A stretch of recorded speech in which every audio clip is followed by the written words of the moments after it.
Hey everybody, welcome back to the channel. My name is Hack, and in this video, we're diving deep into the 6 current classes of the Elder Scrolls Online, explaining which classes are the best for playing solo in the game, and breaking those down by tier. So whether you enjoy overland content or solo arenas, or you want to challenge yourself to solo group content, like world bosses, normal, and even veteran dungeons, then this video will give you a great idea of which classes excel playing solo and which classes struggle. We've got a lot to talk about since last year's video, so let's get started.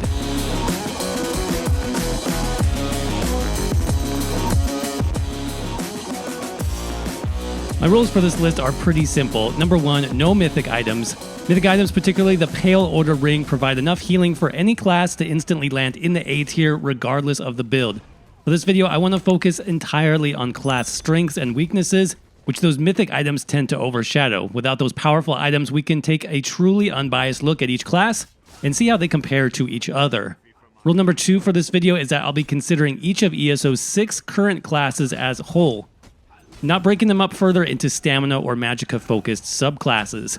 I know this concept is new for some of you, and you're still very used to defining builds in ESO as either stamina or magicka-based builds, but in the past year, that has really started to change. We've now had multiple patches in a row over the past year or so that have blurred the lines between quote-unquote pure magicka versus pure stamina builds, especially when it comes to solo content.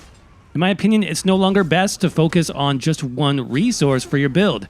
Instead, you will actually be stronger if you simply look at the skills in your class toolkit and pick the best option regardless of which resource it uses. With the new highest offensive stat scaling introduced in ESO, it now makes any skill viable to use in any build, which is great for diversity. For this list, we'll be looking at a combination of factors that are important for solo play, including damage, sustain, survivability, and self-healing. On top of that, we'll also be factoring in ease of play, including buff management and rotation difficulty. And finally, just a reminder, this is my own personal list, which I've gathered over the past few months based on playing lots and lots of solo builds in the Elder Scrolls Online. Now, you may disagree with me, and that's completely fine. Let us know in the comment section down below how you would adjust these rankings based on your own experience. Let's start off with the C tier first, and the Necromancer class. Now, before you go yelling in the comment section, realize here that I'm not saying that the Necromancer is a bad class by any means. If this video was about group builds in PVE and even PvP content, the Necromancer might be an S tier class. Necros are in fact extremely desirable when it comes to group content, due to their powerful ultimate abilities, AoE damage, dots, and passives, but all of this doesn't necessarily translate well to solo content, where you basically need to do everything well on your own. When you look at the Necromancer class and their abilities, it definitely seems like this class was built with trials and maybe PvP groups in mind, and that solo content was more of an afterthought. We'll talk about this in a second, but this is basically where some of the class limitations become more evident for the Necromancer. That said, I do want to start with what's good about this class. Now, my favorite thing about the Necromancer class is its passives. You can tell that Necromancers are a more recent addition to ESO because their class passives are ultra powerful. For example, Last Gasp gives your build an extra 1250 health at all times, which is great for soloing. Then you have Undead Confederate, which gives you a magicka and stamina recovery bonus, as long as you have a summon effect active. You also have Death Knell, which increases your critical chance, Dismember, which increases your penetration, and Rapid Rot, which increases your dot damage. So as you can see, overall, the passives that the Necromancer has access to are insanely good, especially for damage, and you should unlock pretty much all of them, even on a solo build. So with that said, what class limitations are there, and why are Necromancers at the bottom of this list? Well, Necromancers do have some powerful skills, like both morphs of Blast Bones, tethering effects like Mystic Siphon, and strong buffs like Spirit Guardian, but all of these abilities unfortunately also have a catch that make them more challenging to use in some aspect when compared to what other classes have access to. Now, for example, some Necromancer abilities have specific requirements, like needing a corpse on the ground to cast that skill or to empower the effect, which can be challenging for players to manage when solo content gets difficult. So if you're trying to progress through Vatistrand Hollows or Maelstrom Arena for the first time, you're likely to be more worried about the environment and the enemies you're facing than making sure you have an active corpse to tether to. This can result in a lot of missed opportunities for damage or for buffs that will actually weaken your character. We already talked about Necromancer ultimates, which are powerful for PvP and PvE groups, but again, in a solo context, they kind of lack any special effect other than a bit of burst damage. They also cost quite a lot of ultimate to cast here, which means you won't be able to make use of them even very often. Again, great for groups, but not necessarily great for solo play.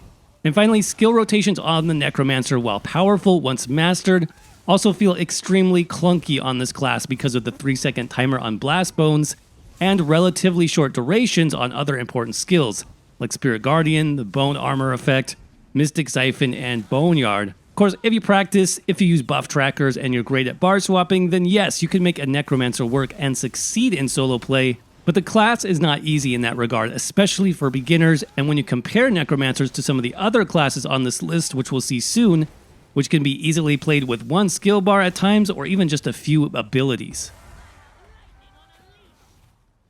Next up on our list is the B tier, where we have the Warden class.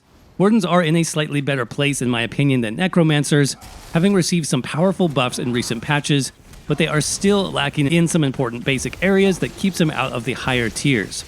Wardens are also one of the more gear-dependent classes in the game currently, which is a downside for more casual players.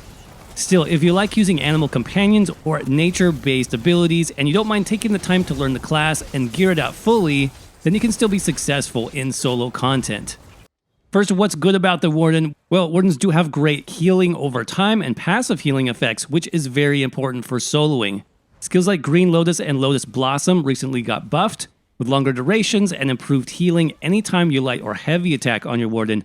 So as long as you're weaving in those basic attacks, your survival will be greatly increased.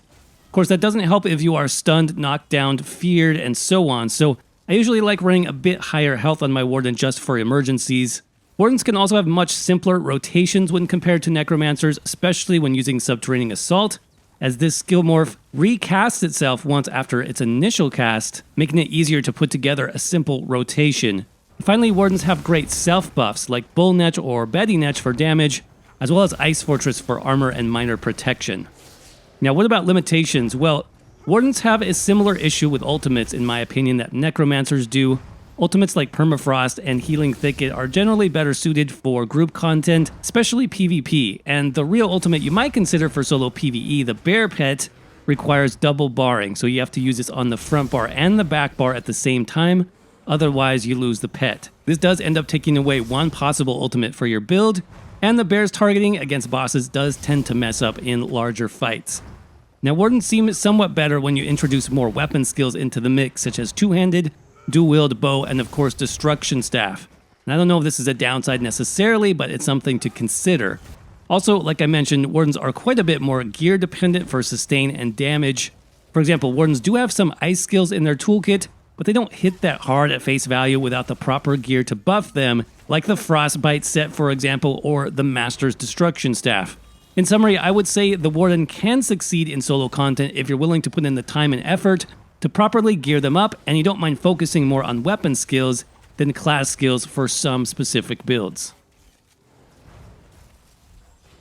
On to the A tier next, and this is where things start getting really good in the Elder Scrolls Online. We have two classes in the A tier which I love and can be super effective for solo content. Both of these classes also got significant buffs in recent patches, moving them up higher on this list compared to my previous videos, which is awesome. Let's start with the Dragon Knight class. So when I think of Dragon Knight builds in ESO, I think of tanky, sturdy, well-balanced fighters that can just grit their teeth and get through anything. Dragon Knight is the true warrior class of ESO, so if that appeals to you, then there's no better way to go. But what's good about the Dragon Knight class for solo gameplay especially? Well, there is quite a lot. The absolute best thing about Dragon Knights right now is their sustain, and they actually did not always used to have great sustain, but they definitely are the kings now due to some recent class buffs from the developers. For starters, Dragon Knights have three class passives related to sustain. First, there is the Combustion passive, which can provide 1000 magicka or stamina back when you apply the burning or the poison status effects, respectively. This is huge. Multiple Dragon Knight skills actually have a guaranteed chance to apply those status effects too, so some baseline of sustain on DKs is always there for you. Then you also have the Helping Hands passive, which restores stamina when using Earth and Heart abilities.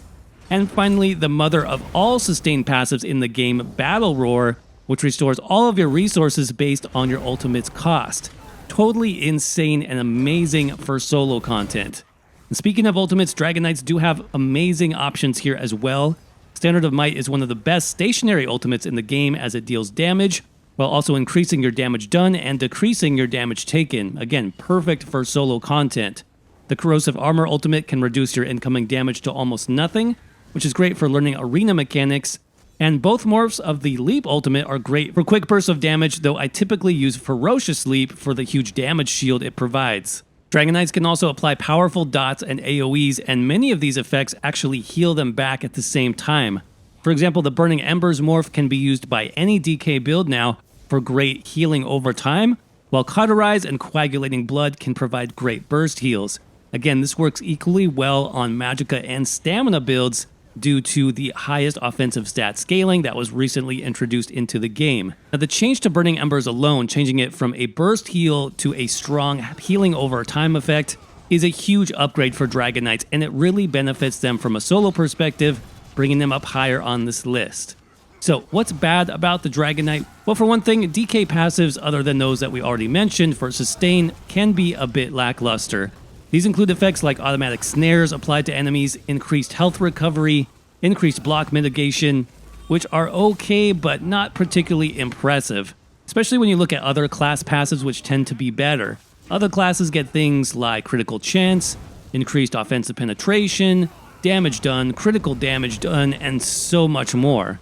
Also, the Dragonite class does have a bit more focus on Magicka morphs, which can also be very expensive. So you'll need to be a bit more methodical on your build so you don't run out of resources all at once.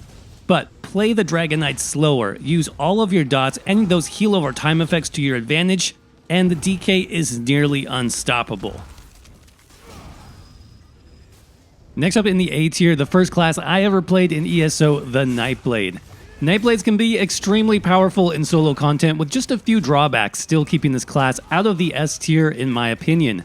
So what's good about the Nightblade? Well, the main thing you'll notice here right away is the damage. Nightblades are basically built to be assassins, as you might expect, by their skill line literally called Assassination. This skill line provides lots of great tools for damage, including the Incapacitating Strike or Soul Harvest ultimate. Both of these are great, by the way, with Incap Strike providing more sustain and Soul Harvest providing more ultimate. Then you have Killer's Blade or Impale, two great morph options for an execute ability. And of course you have the powerful Merciless Resolve and Relentless Focus morphs for big burst damage as well as self-healing. And speaking of healing, Nightblades have many good options here, which makes this class a great choice for a solo build in ESO. Some of my favorite options include Refreshing Path, which is actually getting buffed in the High Isle chapter to not only heal you and allies, but also provide some nice stamina and Magicka recovery bonuses. And then you also have Dark Cloak, which heals you and grants minor protection, which is going to be fantastic for soloing. You also have Sap Essence and Swallow Soul, which are powerful direct damage abilities that heal you back at the same time. And Swallow Soul is especially good for soloing because you just need to cast it once to get a big 10-second heal over time effect, or you can use it as a main spammable DPS skill if your build is more focused on Magicka. Sustain is also another great strength for the Nightblade with skills like Leeching Strikes and Siphoning attacks, restoring resources and health whenever you light or heavy attack, and the Executioner passive giving you 1000 Magicka and 1000 stamina every time a nearby enemy dies. Nightblade class ultimates are also fairly good for solo content. I tend to use Incapacitating Strike for the increased damage and sustain on my front bar, which is going to be great for single target boss fights, and then Soul Tether on the back bar for big crowds of enemies. So if the Nightblade class is good at playing solo in ESO, then why not place it in the S tier? Well, my main complaint when it comes to playing the Nightblade is the difficulty curve. For one thing, many of the Nightblade's most powerful skills depend entirely on light attack weaving, including the sustain on Incap Strike and Leeching Strikes or Siphoning attacks, and the damage and healing proc of Merciless Resolve and Relentless Focus. So if you can't light attack weave, then all of those strengths of the Nightblade class become insignificant. I see this as the main challenge to overcome for the Nightblade, especially for newer players who may not understand the concept of light attack weaving, and that's also why I don't typically recommend the Nightblade class to someone who is brand new to ESO. Our final two classes in the S tier are generally much easier to play, with similar outputs for damage, healing, and survivability, with less emphasis on managing skills and rotations, making them the true easy mode S tier classes for solo PvE content. Let's talk about those next. So that brings us into the S tier with our top 2 classes for playing the Elder Scrolls Online completely solo. Now I do have my own preferences on these classes, so we're going to start with the second best class in the game in my opinion, and that is the Sorcerer class. So what about the Sorcerer makes it S tier? Well, there's many components here that just synergize well together. The first characteristic I would say that stands out is the Sorcerer's passive damage. Sorcerers have a variety of pet skills available through the Daedric Summoning skill line, like the Volatile Familiar and the Twilight Matriarch, which when slotted provide passive damage with minimal player input. So as long as you heavy attack to point them in the right direction, these pets can basically do damage for you, which is great for solo builds. This allows you to concentrate more on other important things like avoiding that big boss heavy attack coming in or getting yourself out of AoE damage mechanics. Sorcerers also have one of the longest lasting damage ultimates in the game in this skill line called the Greater Storm Atronach, which also does great AoE and single target damage on the field without you having to worry about it. In addition, sorcerers have great AoE damage with skills like Hurricane and Lightning Flood, as well as good delayed and bonus damage skills like Crystal Fragments and Haunting Curse. Both of these skills recently got upgraded, by the way, making them useful on any type of sorcerer build due to dynamic stat scaling in Update 33, and a big change to Crystal Frags coming in Update 34, which will allow this skill to proc off of any ability. So now more than ever, you have a lot of variety on the Sorcerer to set this up any way you want. And when I think of the Sorcerer, I also think of great survivability and speed. For example, the Sorcerer armor buffs, both Hurricane and Boundless Storm, are great in that they include armor, some damage over time, and either Minor Expedition or Major Expedition for speed. The Streak skill is also an amazing option for maneuverability and a quick stun on trash mobs. It's also extremely fun to use, by the way. And Sorcerer builds now have access to better healing than ever. Their class ability Critical Surge still heals you back every second as long as you're doing critical damage. Basically, this is the original GOAT for self-healing on any class. It's very comparable to the Pale Order Ring Mythic, and any Sorcerer build can use this for amazing passive self-healing. But in addition to that, now you can also get more healing back through the Dark Magic passive called Blood Magic, which heals you every time you use Crystal Fragments or Crystal Weapon. And speaking of passives, Sorcerer passives are actually some of the best in the game when you consider them all together. I'm talking bonuses to your stats, big buffs for Magicka, stamina, and health recovery, as well as lots and lots of cost reduction, including ultimate cost reduction, which is huge. All in all, Sorcerers are the perfect set it and forget it class in my opinion. Just make sure your Critical Surge is active, pop your pets, lay down some dots in that Atronach ultimate that we talked about, and watch everything die in front of you. Great class, tons of fun to play, and highly recommended for soloing in the Elder Scrolls Online. And last but not least, we have my favorite class for soloing content in the Elder Scrolls Online, and that is the Templar class. And yes, I know what you'll say here, that Templar builds are just one-button spammers, but the class actually has a variety of powerful skills and passives to back it up, making it an absolute juggernaut of self-healing, survivability, and damage. Plus, you can make the rotation as simple or as complex as you want on the Templar class and still be effective. So if you want a class that grows with you and becomes more powerful as you become more experienced and proficient in ESO, then the Templar class is definitely right for you. Now let's talk about some of the major pros to playing a Templar. Number one, in my opinion, is definitely their healing potential.